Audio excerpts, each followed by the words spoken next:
from the 7th session, like we are getting into a very, very interesting and one of the most complicated topic. But apparently it is complicated, but once you know it, you think that it is complicated. Typically some things are like that. So we'll be using a lot of whiteboards. The slides are there on the share, but please give the full attention. This will be clear. Not a problem at all. So 5-minute recap where we are. We said like the ultimate goal of every human being is being secure, being happy, uninterrupted happiness. We saw that every other goal you pursue is indirectly tied to one of these goals. First thing you want is security. Once you are secure, you want to be happy. Some people go after power because they think that the power makes them happy. Some people go after money because money makes them happy. Relationship, everything can be categorized into these two buckets. But our practical experience is, whatever we gain, remember that example? Moped, 1,000 rupees, means 3-digit salary, and what was that one, like a good job. Yeah, the good job, Big project. These were the 3 goals. But now you have 100 times, 100x more than what you wished for. But still, that happiness is not there. So, some people give up. They think that this is hopeless. Some people believe that, okay, this life is gone, we will find that happiness in heaven. Escape route. But Vedanta comes back and gave me an assurance that, hey, you can get that security, you can get that happiness, you can remove your self-inadequacy, right? Means inadequacy is the basic problem. You can remove that. Whatever is the situation, you can be freed from all the sufferings. Remember, we didn't say that you can be freed from pain. We said you can be freed from all sufferings. Then what is the fundamental problem? We saw that. We said that if you don't perceive something properly, misperception would create confusion and problem. Remember that one class we said, 3 of you go out, one saw a snake, another person didn't see anything, and the third person saw a rope. So we derived 2 things. If you don't perceive anything, you don't have anything to fear. If you perceive correctly, then also that was okay. But if you perceive incorrectly something, it can create problem. And Vedanta tells that is the problem here. You are not perceiving yourself properly. When you don't perceive yourself properly, you think that you are inadequate, you are insecure, unhappy. So if that is the problem, how to remove that? If I am not seeing myself, what is the problem? Find out a way to see myself properly. Correct? So in that particular example, what is the problem? Go with a torch and find the rope properly. So what we do instead, we try to make sure that I am wearing a boot, I am wearing a killing, means getting instruments to kill snake, I am getting all those things. But there is no snake there. So the problem is you are not perceiving it properly. If you are not perceiving something properly, the solution is perceive correctly. So any perception demands a means of knowledge. If I want to see something, I need my eyes. If I am not hearing something properly, I need my ears. If I need reading glass and I need to read something, I need reading glass. So appropriate means of knowledge is an absolute must-have for any perception. So what exactly is the means of knowledge I am going to use to perceive myself properly? Remember the way we develop the thoughts. What is the means of knowledge I need to use to perceive myself properly? Here tells it is Vedanta. Because there are 3 major classifications for the means of knowledge. One is called Pratyaksha, which is called perception. Then second one is called Anumana, which is called inference. and the third one is called Veda or Shabda Pramana. So here you need to use the Shabda Pramana, Veda. Vedanta or Veda is the means to know myself. Then it's very easy. Why don't I use Vedanta? Then we said, no, you cannot use Vedanta like that. Any means of knowledge needs certain preconditions to work. If my eyes need to work, you have to have sufficient light. If I want to hear you, if everybody else is talking here, you might be talking to me, but I may not be hearing you. So every means of knowledge has to have certain preconditions for it to work properly. And here we have 4 preconditions. Remember, we said sadhana, chatushtaya, sambati or adhikaratvam. Adhikaratvam means eligibility. It's not the adhikaratvam in Hindi. The adhikaratvam in Hindi means control or something like that, right? So here adhikaratvam means like eligibility or qualifications. And 4 qualifications we saw: Viveka, Vairagya, Shakka Sampatti, which is Shama, Dhamma, Uparati, Titiksha, Shraddha, Samadhana. We saw that. And then the last one is Mumukshutva. So we saw that in detail. And then what is the problem? I don't have any of these right now. So how do I gain this? We said, the problem for you not having these prerequisites is due to 2 defects. One is impurities in the mind, and what is the second? Stability of the mind. So you have to employ 2 practices, sadhanas, to make sure that the mind is fit for taking Vedanta as a means of knowledge. So how to clean the mind? Karma yoga. Right? We talked about that. Proper work with proper attitude. Now, the second thing is upasana yoga. Upasana yoga is employed for stabilizing the mind, whereas the karma yoga is employed for purifying the mind. This much we saw. This is a summary of last 6 sessions. The sequencing is clear, right? The concept is clear. Now it's easy. So, yeah. So the river example we gave last week. So when the river is muddy and the river has waves, so first we need to purify the river, you said, and right. First you need to have, means imagine that there is a lake. Yeah. The lake is dirty and the lake is full of waves. And you have a diamond lying under the lake. This is the example I used in the online Gita class, right? So yeah, even here. Okay, yeah. So first you have to clean the dirt and then you have to make it stable. Then only if you look, this is the example used by none other than Vivekananda. So he's the example who coined this example. So when you will see it. So now, having said the means of knowledge, right, we are going to understand the methodologies of Vedanta. Because for this Vedanta, right now when I am going to talk, it becomes an indirect experience for you, right? A subject matter for you. How to convert that indirect experience into direct experience, for that you have to practice first Karma Yoga and Upasana Yoga. So I said, like, the process is, initially what you are going to get is a Paroksha and a Bodhi, which will be eventually transformed into what? Aparoksha and a Bodhi. This much is clear. So now let's go to the real core Vedanta. So I always say that, right? What Vedanta talks, you can see in different scriptures. It's not unique. And it cannot be unique. If there is only truth, there is only one truth. People may call it different names, right? Ekam Sat, Vipra Bahudha Vadanti. Right? The Sat is only one. The truth is always only one. But what makes Vedanta very special compared to all the other methodology or all the other paths? If you really think about the Buddhism, it is the advices of Buddha.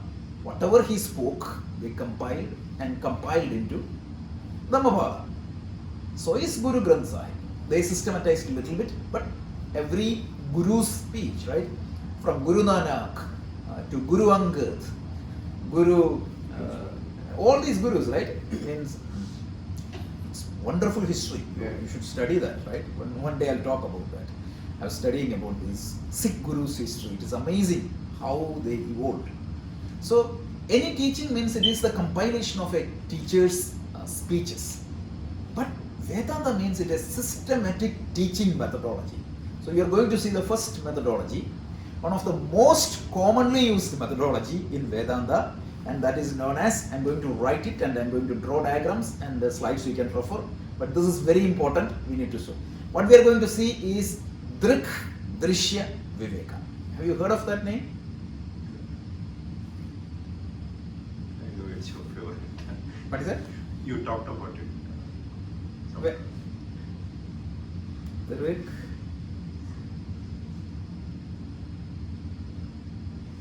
Dhrishya Viveka. What is that in Sanskrit, in English means? Drishya means what? Sight. Seen, right? What the sight, right? Drik means what? The seer. Who is the seer and the seen? So what we are trying to do is, the problem we are trying to address is, who am I? Who are you? That is the question we are going to address here. Essentially, remember what exactly is the problem we are trying to solve? I am not perceiving myself correctly. So I am trying to understand myself properly. And you need certain methodologies to understand that. And the first methodology is known as Drik Dhrishya Viveka. Interestingly, there is a book written by Shankaracharya called Drik Dhrishya Viveka. The whole book unfolds this thing, and that is what I am going to summarize in 1 hour. Okay, that's a Herculean task, but I'll try my best. So let's take some example and go. Right now you are sitting and you are seeing this Ganesha. Okay, so I'm going to put the picture is there. There's a picture and there is a human being. Or there's a table. I'm going to put that also. There is a human being. So this human being is trying to see this table. I am looking at this table. Who is the seer and who is the seen?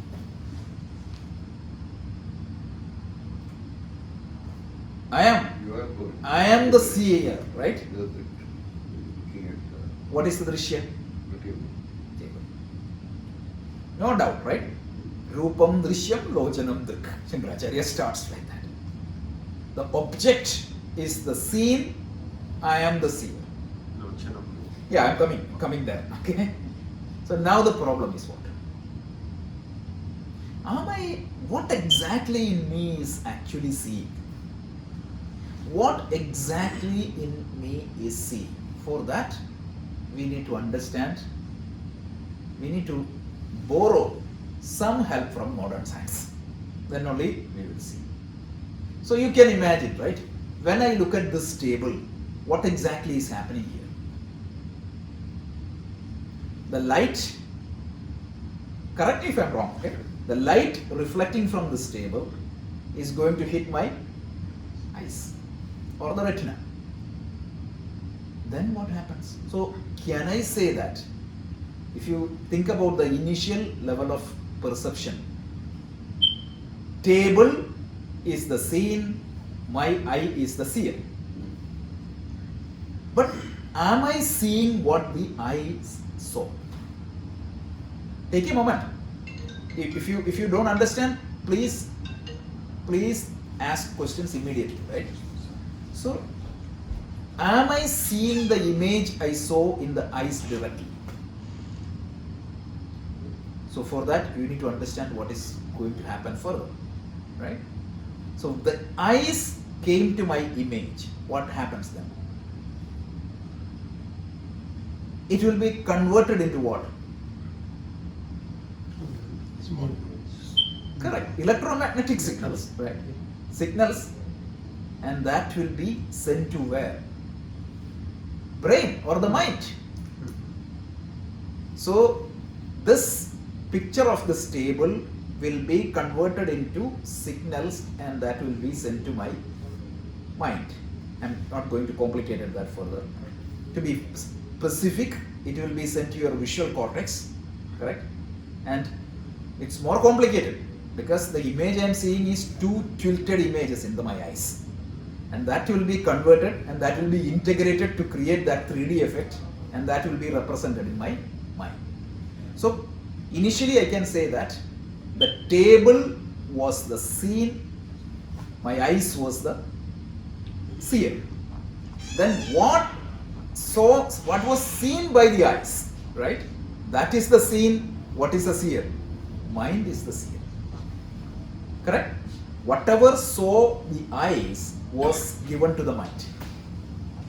That is level 2. Now, what happens in the mind? Who is aware of that? Something in me is aware of what is happening in my mind. I'm going to elaborate this point a little bit more. Okay? So understand the 3 steps. First one is step 1.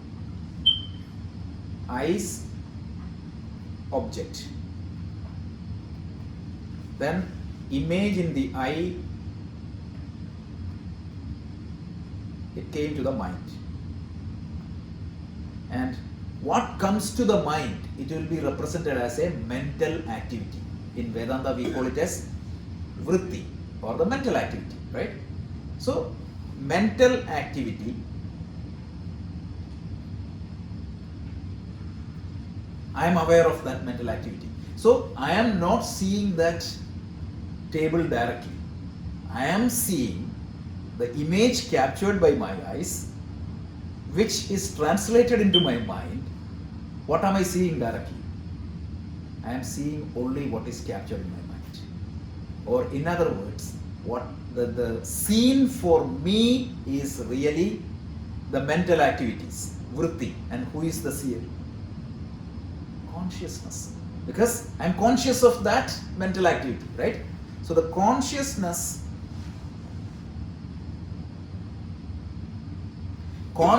is the seer, whereas the mental activities is the scene. These are the 3 levels of perception. Rupam Drishyam, Lochanam Drik. Rupam Drishyam, the form of the table is the scene. Lochanam, Lochanam means what? Eyes. Eye is the seer. Then he tells Tat Drishyam, whatever seen by the eye is the scene. Drittu Manasam, the mind sees what saw the eyes, what is captured by the eyes. Can the mind directly see the object? Can the mind directly see this object? No. Correct? Eyes, if the eyes are not there, mind cannot see it. If the mind is not there, mental activity is not there, I cannot be aware of that. Is that clear? If it is not clear, let's take another multiple example and make it very clear, because this is very important. What is the line? Tat Drishyam? Rupam Drishyam, Lochanam Drik. Tat Drittum Drishyamanasam. My mind sees what my eyes see. Correct. Exactly. Then what the mind saw, who see?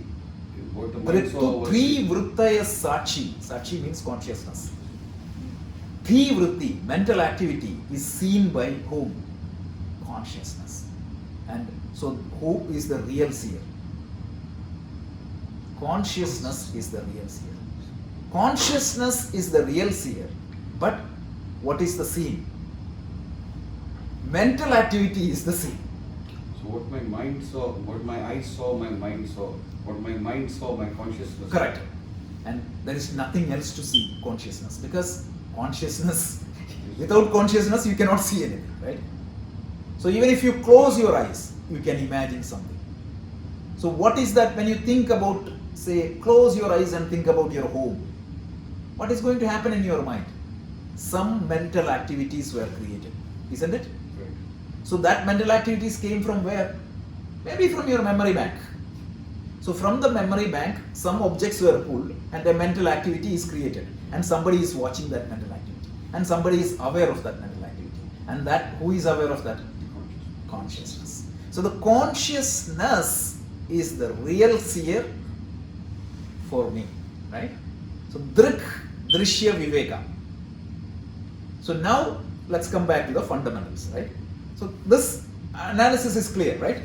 Now the implications of this analysis is much more than you can imagine.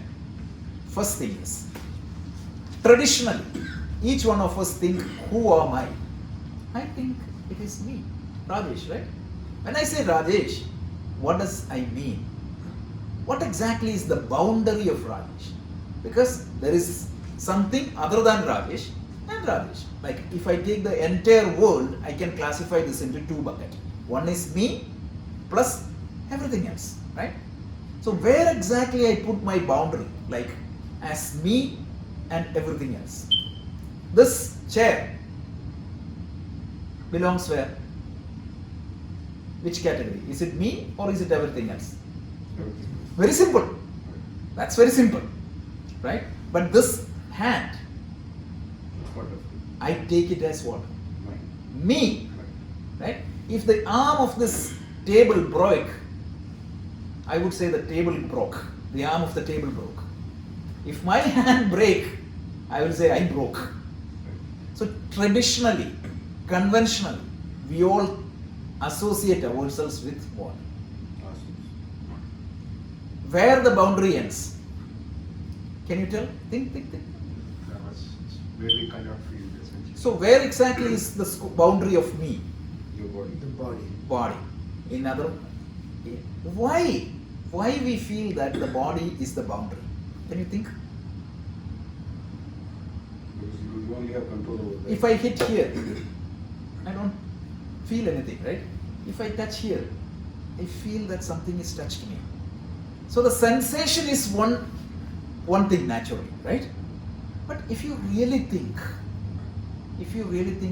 what is sensation means, go to how stuff works and Google the sensation, like neural ways. What does that mean? Sense means if I can, because see this nail, there is no sensation. That's why we can cut it, right? The hair, there is no sensation. So the sensation is where the nerves are active, and how these nerves work. Like suppose somebody massage it, I feel so happy. It's good. But if somebody put a pin, what happens? Have you ever thought how it happens? It's the way your electric pulses react. Correct. to your So the brain. different types of nerves are there, right? When I massaged, it made certain nerves happy. When I put a pin, what happens? It made some nerves angry, and it passed the sensation, I feel it. Right. So we feel that this hand is me. One reason of that is sensation. But theoretically speaking, right? Tomorrow imagine a scientist find a medication. And if with that medication, imagine that my nerves extended to my clothes. Then what is going to happen? It's not practically possible, but imagine if it is theoretically possible, then when somebody touches here, what is going to happen? I feel it. Don't tell me that I'm bluffing, because No, like go it. and Google Like one big discovery in the neurology in the recent times. It is called phantom limbs. Have you heard of that? I was just going to say about it. Yeah. Exactly same thing. So phantom limbs, what was the discovery? They feel that it is still Yeah, there. somebody's hand got amputated Right. in an accident. So, but this person always feel that what? Somebody is touching my finger. That is called phantom limb. Why? It's a small error in the what is called the nervous system.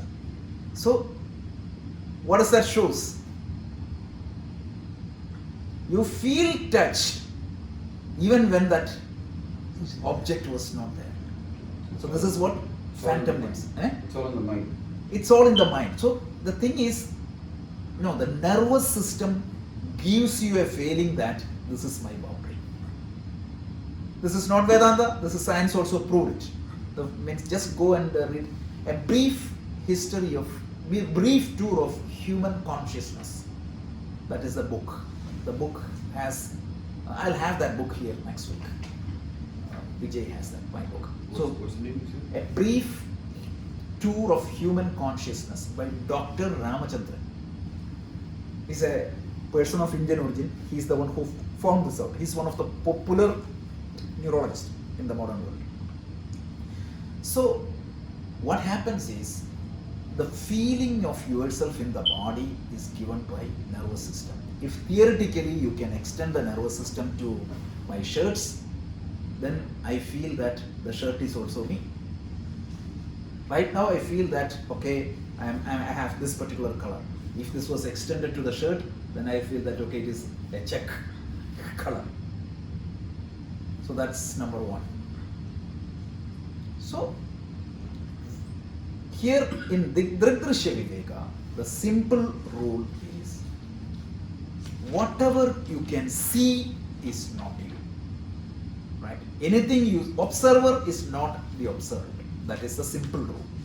Observer is not the observed. Observer is different from the observer. Observed is different from the observer. Observer is me and the observer is different. Observed is different. This is the fundamental rule of the Drik Dhrishya Viveka.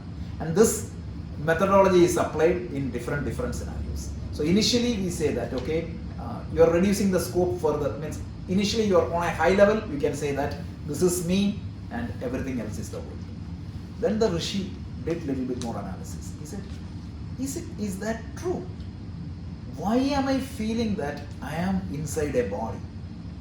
He said, one reason is this sensation. The sensation creates me a feeling that this is a hand belonging to me, not a hand belonging to me, this is me. Whereas I see that the house belongs to me, but I am not the house. Nobody will mistake themselves as a house. Nobody will mistake themselves as a car. But I take my hand as myself. Because what? This feeling of sensation. And second thing is what? There are two things the Vedanta tells. One is because of this sensation, I take myself as the body. The second point Vedanta is telling is what? It is due to the sense organs I feel that I am sitting here. I am inside here in the body, right? Because how do I see the world? Through my eyes. We are all visual. So we feel that we are behind that. Correct? So imagine if a scientist make a apparatus and it is connected to me and you. So if he flip the switch, whatever your eyes capture is fed to my brain and whatever I capture is fed to your brain. So let's say 1, 2, 3 flip. Now what you are going to see? Sitting here. So what would be your feeling? In a totally different place, because imagine my sense organs, whatever capture, it gives me the concept of a location. So imagine that there is a person who do not have eyesight, who do not have any hearing capability, who do not have any sensation of touch. What would be his feeling of the world? Have you ever imagined? It would be totally different. He may not even recognize the space and time or anything. Imagine the sense of touch is also not there. I saw one person, somebody writing an article about that. He feels that he is nowhere. He cannot localize himself any place. See, imagine, close the eyes, close the ears. He do not have eyesight, he do not have ear, means the sight of hearing, the power of hearing and sense of touch. I'll give you multiple examples. You all might have gone to the dentist. And once you come out, you feel that something is there? No. Novocaine. So the Novocaine numbs the nerves and imagine, you feel that is not me. A foreign object sitting there. I'll give you one more example. This happened to me multiple times. Sometimes I used to get up in the night suddenly and I feel that my hand is not there. Some foreign object is connected here. Correct? When it goes numb. Numb. Have you ever happened? Okay, when it goes numb. So then, have you ever felt that this is a foreign object? This is like a foreign object to me. So what Vedanta is telling me is that, see, you do have this perception of yourself, but this perception is an effect created by two things. Again, I told you two things, very important. One is what? Sensation. Second one is the sense objects. Because the position of my eyes, imagine my eyes means the signals coming to my eyes is relayed from that street. I would jump, oh, car is coming, but I'm sitting here only. So the position of the sense organs and the sensation of touch creates a feeling that I am this body. Now, what is the implication of thinking that I am this body? I am constrained by the merits of the body. If I'm white, if I'm young, if I'm beautiful, I'm happy. But there are hundreds of other things. If I'm dark, or if I'm like the color, the shape of your face, all that was going to create a lot of self-judgments. And when the body gets old, aged, you are afraid. What? I am ceasing to exist. That is what my understanding is. Imagine that you have a wonderful car. You got a brand new car. You love the car. Don't you have to take care of the car? But imagine if you consider yourself as car, if you identify with that car. If the car breaks down, you will start crying. You will be too much anxious. And finally, when the life of the car is over, you are afraid. Whereas, if you consider that as your car, something you need to use for day-to-day transaction, that's a totally different experience. So here Vedanta tells me that all these equipments, whether it is all the sense organs and the bodies, yes, that they are the most wonderful gadgets given to you by God for transacting with the world outside. Why do I use car? Because it makes my life easy, like commute, right? Don't you need the car? Absolutely you need the car. Why am I using an iPhone? Because it helps me to communicate. That doesn't mean that I am that iPhone. Like that, I have the most wonderful equipments in the world. No human being can ever think of creating an equipment like this. But know that they are not you. Now Shankaracharya tells a little bit more. So let's see that. So he already said, Rupam Drishyam Lochanam Drik. Then how he proves that, how do I know that means the I is not me? Because I can see the different states of my eyes. For example, if my eyes have some pain, I know, right? If the eye become blind, I know, right? I know the different states of my eyes. So whatever seen by my eyes, I am seeing it. That means eye is not the real seer, eye is only an equipment in between. Just like that a binocular, because binocular or a camera captures that stuff, eye captures stuff. It's exactly like the camera. The human camera is modeled after human eyes, right? The cameras are modeled after human eyes. So the image comes to the camera. Camera is not the seer. Camera captures that image for me to see. So like that, exactly like that, the eyes captures the image for me to see. And another beautiful example Shankara tells, right? Imagine that there are some people who has color blindness. The world is wonderful, multicolor. But how is his vision is going to be? Black and white. Why? Is he seeing the world as it is, or is he seeing the image represented in the mind? The eyes are capturing it as color, but when that image is relayed to the mind, what happened? In between, some mistake happened. As a result, what happened? The mental activities, the chitta vrittis are what? Black and white. So when the chitta vrittis are black and white, I am seeing black and white. So what exactly I am seeing? I am seeing chitta vritti. Even though the color image came in the eyes, I am seeing only the black and white image. So that is, Shankara tells that I is not the real seer, I is an intermediary seer. Then what about the mind? Some people will argue that mind is seeing.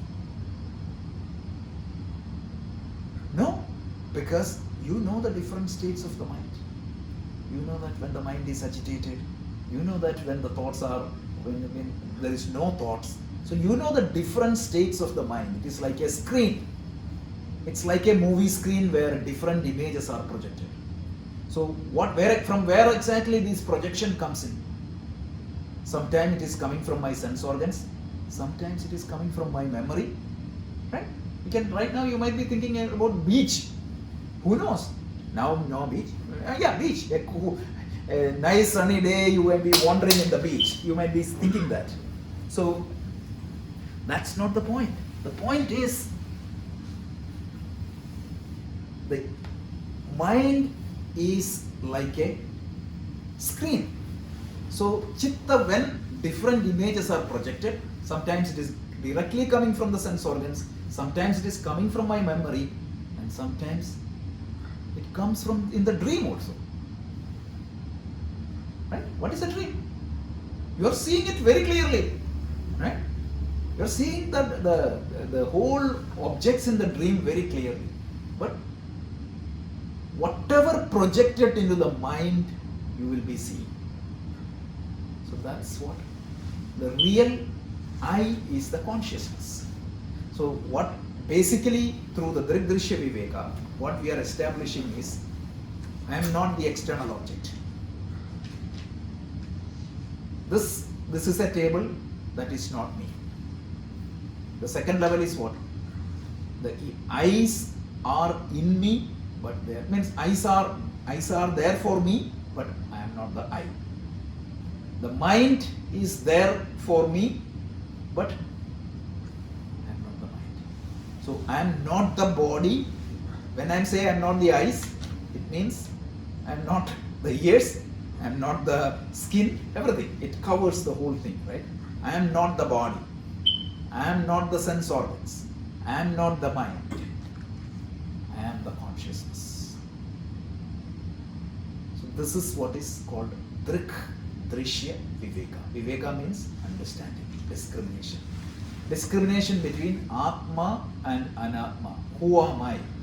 Now the question you may ask me, right? But I cease to exist when I die. Which I cease to exist?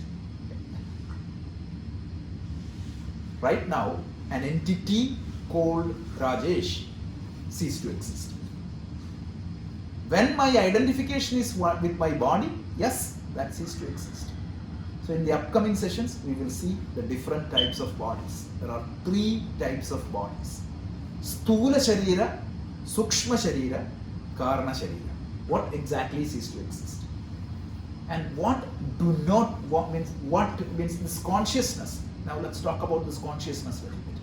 So we saw that there are 3 layers. One is the sense organs, second layer is the mind, and third layer is the consciousness. So the sense organs are inert and insentient matter. It is made up of matter. Even the mind, they say it is made up of subtle matter. It's like a computer example. If you take the computer as the example, the hardware is the body, the software is the mind. So the definition of software is what? That which cannot be seen and touched. That is what is software, right? Software cannot be seen and touched. But without the hardware, the software will not work. But what exactly is the power behind this hardware and software? Neither the hardware nor the software will work without electricity. Windows is also, or the OS is also a software. So without electricity, nothing works. So here also, without consciousness, there is nothing work. But before that, let me define the consciousness, because consciousness is a broad term which is used in different contexts with a different meaning. So what exactly we mean? We meaning the Vedanta means by consciousness, because if you take neuroscience, it's a different definition of consciousness. So when you read the neurology book, when you see the term consciousness, most times it uses synonyms with the mind, etc. But here it is different. The definition is very clear in Vedanta. Shankaracharya brilliantly defines. He tells that by which you are aware of your mental activities. That by which you are aware of your mental activities. And everything else creates mental activities. When you hear a music, what is going to happen eventually? The sound will come to my ears. It's so brilliant, right? So through these hole it will go and it will hit somewhere, and which will hear drums, which will vibrate, and eventually that will shake little bit liquid inside, right? And some I think hairs or something is connected in that liquid, that will vibrate and that will create electromagnetic signals, and it will go to your mind and it will represent it as some thoughts or mental activities. And what exactly, when you hear enjoying a nice music, what exactly you are enjoying? You are directly seeing mental activities. The sound converted into mental activities is what you are experiencing. Amazing. When somebody touches you, what is happening? It will be translated again as electrical signals. It goes to the mind and it will be represented as mental activity. And how brilliantly it is orchestrated, right, or planned. Like the sense of touches will be represented as one set of activity. It will generate a feeling in your mind. So one is you experience it, and then it corresponding mental activity will be generated, right? So I hear a beautiful music, it generates an activity which tells me that it is beautiful.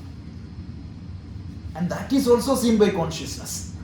All these mental activities are happening, and complicating this matter further, it is 100% multitasking.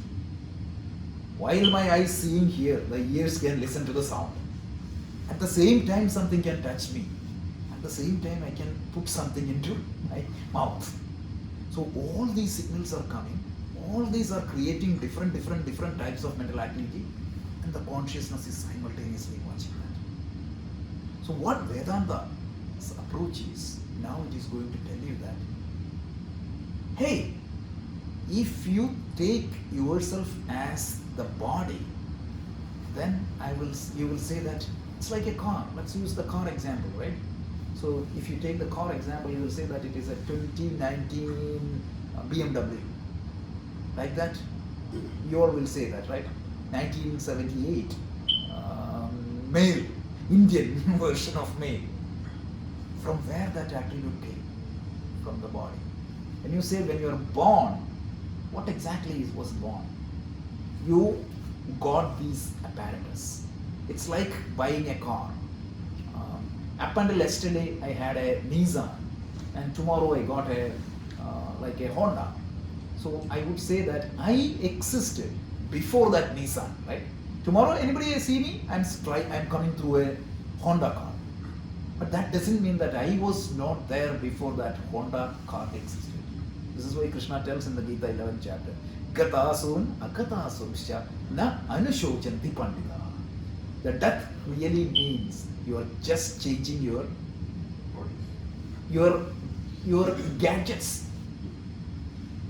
Body is a gadget. It is the most powerful gadget. But that is not my experience right now, mind you. Because right now your experience clearly tells you that what? I am the body. And I explained to you why. There are two reasons. One is sensation. Because we clearly talked about two examples. One was, there are two examples where we have discussed. One is what? When you go to dentist.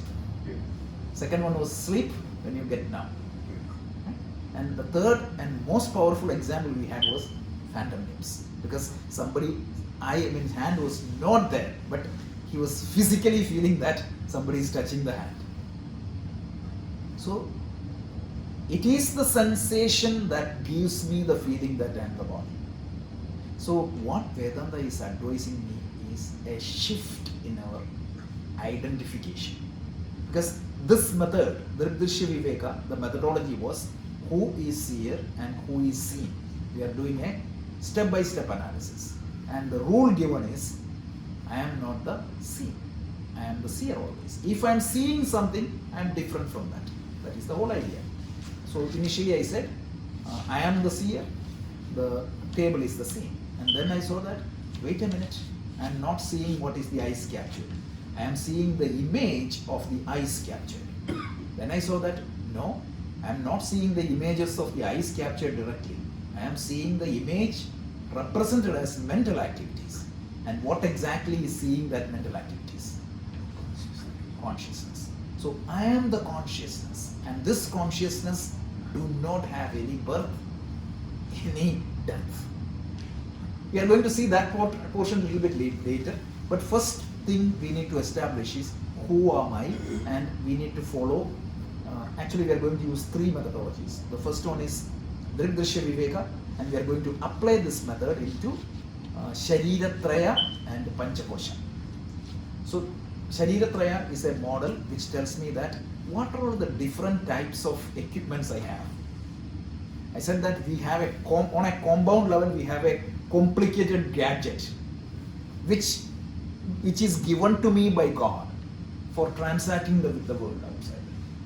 And now we are going to deep dive into that gadget, and we are going to see what are all the different components of that gadget and what is going to happen when you die, right? What exactly the death means and what exactly happens at the time of moksha. All those things has to be clear. But this is a very powerful methodology, Drik Dhrishya Viveka, and what amazed me when I was studying this was how these the feeling of, because they said don't trust your feeling always 100% correct, because when you look at the sky you feel that the sun is going round the earth, but is that the reality? When you look at a mirage you will see that there is a water there. So whatever you are experiencing may not be correct. So in the phantom limb example, right, he felt that somebody is touching his little finger. Was that correct? If you trust his experience 100%, it won't work. So that is why in Vedanta we tell that any information can be trusted when it passes through 3 tests: Shruti, Yukti, Anubhava. Shruti means it has to be endorsed by science or scriptures or whatever it is. Some masters or some scientist, science means it has to be in accordance with the science. Then Yukti, logic, we have to apply. And the third one is what? There has to be a way for you to experiment and practice. So this is Shruti, Yukti, Anubhava. This is very important. Patanjali called this out in the Yoga Sutra brilliantly. So your experience is that I am sitting in this body, just like I am sitting in the car. But I get a feeling that this body is me because of the sense of sensation. And when that sensation is not there, even the body parts appear to be foreign objects to me. Then the second thing I said is the position of your sense organs gives me an effect that this is my local position. And I said, like, if you put a microphone in the road and keep the other end here, it's a stereophonic 5.1 system outside, and if I close my eyes, I feel that I am in the road. So the position of my sense organs as well as the sensation tells me that I am part of the body. But reality wise, this body is a wonderful equipment. So the outer things you see right now, it's like the car you are driving. When the car you drive sometime, after 10 years, you may have to take the car frequently to the garage, correct? And over a period of time, the guy will tell, right?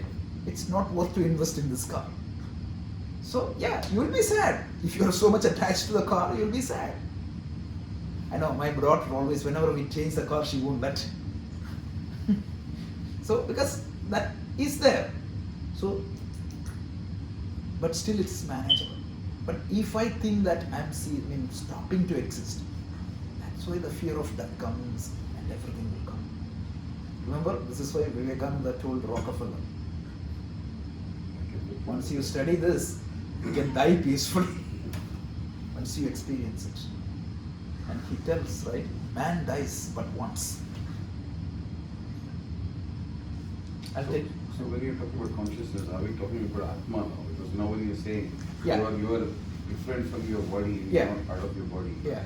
then are we talking about something like Atma? Atma, I was not particularly using the word Atma because the moment I use Atma, all of you may have some different ideas, right? You may think that something is sitting in my mind, inside me, that is Atma. And that's not Atma. Consciousness is Atma. Atma means what? Literal meaning is self. Atma means self. Who am I? It is the consciousness. And fast forwarding a little bit, how many consciousness are there? There is only one consciousness for the entire universe. So that's what we are going to see that in a little bit later. But right now, let's keep this concept clear. But think through this, because you versus everything else. Think of your body as a gadget given to you. This is the very powerful statement. Think of your body as a gadget given to you. Some people may tell me, right? Once somebody was telling me, oh, if I think that this is not me, how do I take care of that? Don't you take care of your car? Don't you take care of your house? Oh my God, when you go to mall, one example you can try. There will be always one car which is parked away from all these cars. Walk to that car and look. That will be a brand new car. Why? That guy is so attached to that car. And if he get a dent in that car, oh my God, his heart will break. So people take care of their belongings. So this is the most powerful belonging, because without this powerful gadget, if there was not a car, how do I commute? If there is no aeroplane, how do I travel to India? Imagine 5 generations back. How much was the scope of your 5th grandparent would have traveled? So you are from Andhra Pradesh, right? So your Shankaracharya is exception, but typically their commute would be limited to that locality. I told you one example, right? Julius Caesar, the most powerful emperor in the world. What was the maximum speed of his commute? 35 kilometers per hour. That's the speed of a horse. Right? So these gadgets makes the life wonderful. And without this gadget, I cannot express my life in the world. That is why, if the eyes was not there, even if the consciousness is there, even if the mind is there, I won't see anything. So the gadget is extremely important. And then, if my mind is not in a good condition, you might be saying, waving your hands in front of me, but I won't even see you. Have you seen these people in Kerala? We have the one common practice, especially in holidays like Onam and Vishu or type of Diwali, right? People start playing cards, and that goes for days. At that time, even if you call him, he won't listen. The sound waves he thinks is eardrum. And in hostel that was common. Kids used to play cards for days without anything. I mean, it's like your kid at home and you start yelling at him. Yeah, you want why? He's hearing but he's not hearing. Why? Have you ever thought of it?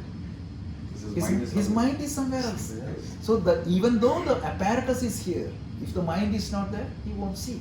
So we will see later in the Vedanta, right? All these things has to be aligned, integrated. That is what yoga. One definition of yoga is the integration of all these things together, right? Your body needs to be integrated with mind needs to be integrated. All that is integrated, what happens? Oh, you will have wonderful things comes out of you. I'm studying now. What happens? When I open my book, something else will come to my mind. Focus. Hidden driver of success. One book I said, right, earlier. Focus, the hidden driver of success. Wonderful book. So, that's why. Understand that this is an apparatus given to you. This is a gadget given to you. And how did we establish it? based on the simple principle that observer is different from observed. And who is the observer, real observer here? Consciousness. Everything else is intermediate observers. That means whatever that captures, it is being seen by. If somebody tells that it is the eyes that seen, it is as if telling that camera is the seer. Whatever captures by the camera, you are seeing that. Like that, whatever captured by the eyes is seen by the mind, and what is seen by the mind is seen by me. So who am I? I am the real seer. Imagine 5,000 years back somebody can think in this level. That is what amazes me. Amazing, like no words. How many slokas are there? No, this book is just a compilation of this concept. This is Upanishads. What we are talking is Upanishad. See, all these Prakarana Granthas are compilation from Upanishad. See, the why and going through these step-by-step sequenced processes, without this, if you go and take an Upanishad, you won't understand anything. What I am telling you is the summary of what I studied in 20 years. Right from my school days, I started and struggled, fall down multiple times, right? So once you get a grip, then you see that if this, that is why when he was asking me to go over the Upanishads first, I said no. That it will throw you out completely, because Upanishad is going to talk about Drik Dhrishya Viveka. Without knowing what is Drik Dhrishya Viveka, how do you understand it? Okay, so that's good. So we will stop here, and I posted the notes also there. You can review that and read. And this is extremely important. 3 basic things. Understand who am I. The basic principle is observer is different from observed. That's it. That is what is Drik Dhrishya Viveka. The Viveka that is generated out of the discrimination between the seer and seen. And then in step by step we saw who is the seer and who is the seen. In 3 steps we came and concluded that consciousness is the seer and everything else is seen. Good. Any questions? If this is at least theoretically understood, right? This is Parokshanubhuti. Now it. So this is the real Vedanta. So today only we really started the actual Vedanta. So far was the prep to enter into the Vedanta. So we need to see the Shariratrayam, we need to see the Panchakosham, we need to see the Jiva, Jagat, means the Ishvara Aikyam, and we need to understand who is Ishvara and what is the relationship between Jiva, Jagat and Ishvara. We need to see the creation, and we need to see the externally how do you derive the same concept. So these are the remaining level. I mean total we said around 18 sessions we will finish. Like this is 7. So by 17 we will finish, and then we will recap one in 18. So at the end of this, can I look at myself sitting in myself, or do I get a vision, me outside and looking at me? So it is going to give you the knowledge, because only knowledge can remove this, and then you can start practicing Karma Yoga and Vipassana Yoga, and once your mind is stable, it will be quick. I am not saying that you will get self-realized now, but definitely you will see a huge change, that is for sure. So once this is done, we will study Isha Upanishad.